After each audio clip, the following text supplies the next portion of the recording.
name is Kaitlyn Semple. I'm a professional singer, actor, dancer in Regina. I love working at the Globe Theatre. And I was the vocal coach for the Billy Elliot boys, which was a wonderful task. We talked a lot about performing the Globe Theatre on that stage. It's a magical place. I grew up seeing shows there. And then I worked really hard when I was first an emerging artist to do shows at the Globe. When I finally got there, I did the Globe Conservatory program. So I feel like I did my own Billy Elliot training in a way, boot camp. Because when I first got to work at the Globe Theatre, it was magical. One of the ways I kind of describe it is it's kind of like film and theater at the same time, because you get to act across from your scene partner and people see both sides of the conversation. And so we talked about that. We also talked about how you need to be specific with your track when you're doing a show. So that's like actor lingo for your backstage track, and then where you go on stage, and then where you exit. And we talked about, in terms of vocal health, not talking the whole time when you're backstage, or not shouting right before you go on stage. So we talked about doing lip trills and doing straw technique. We talked about personal humidifiers. I don't know if any of them are going to get one of those, but if you watch musical theater people's Instagram accounts, everyone always has this personal humidifier, because it's a great way to actually hydrate your vocal folds right before you go on stage. Yeah, two of them take lessons with Deb Buck in Saskatoon, who's an awesome musical director in Saskatoon that I think we both worked with at Persephone Theatre.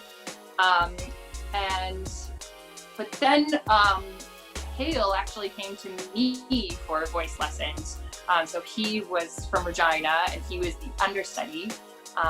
And so he was taking voice lessons with me from September to January in preparation, because they did the Billy boot comp in the summer.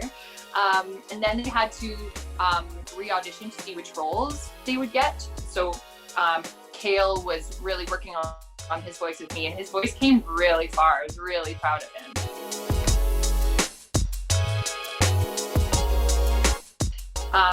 One thing in terms of vocal training that we were working on, the boys playing an 11-year-old in a show, they're all kind of at that cusp of their voices changing. So that would be probably the most worrisome thing in all of their minds was, is my voice gonna drop? So we talked about that the first time I was working with them. And I talked about that I had been told at one point that if you speak a little bit higher and lighter, it's easier on your vocal fold. So I do kind of press my voice down sometimes when I'm speaking, because it gives you more authority. And boys, when they're maturing, you want to feel like you're mature and you're older. So we talked about kind of putting your voice just a little bit up. But then the next week, one of the students really had a really high voice. He was like, I love this high speaking thing. It's really great. I feel like my voice is never going to drop. Then we had to talk about, okay, maybe you took that note a bit too far. You don't necessarily need to speak like a chipmunk in order for you to be good for this show. But it's great to be able to have that range.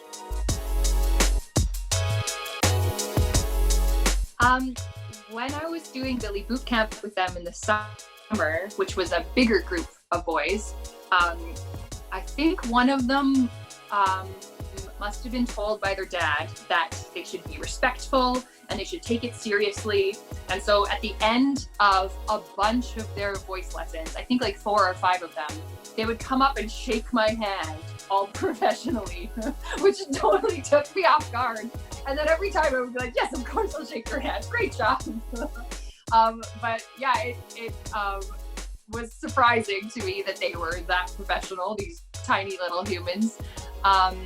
And then when I was working with the 4 of them, they were still shaking hands at first. And then I did tell them that in the professional world, we don't actually shake hands after a class or after an audition, because if an audition panel has to shake everyone's hands, they might get sick from having to shake everyone's hand that's coming in through the door. So then they stopped shaking hands after that. But I loved it, that it just really showed how seriously they were taking it.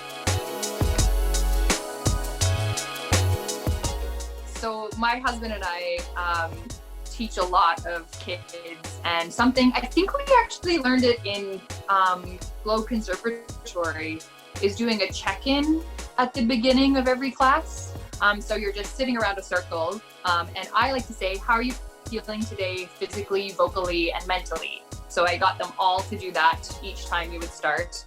And it was amazing to see their journey of being a little bit timid and not really aware of their bodies, to then by the end being artists and knowing how your voice is feeling today, being honest about it, how your body's feeling. They had acro right before coming to me, so it was always like, oh, we did this crazy thing in acro today.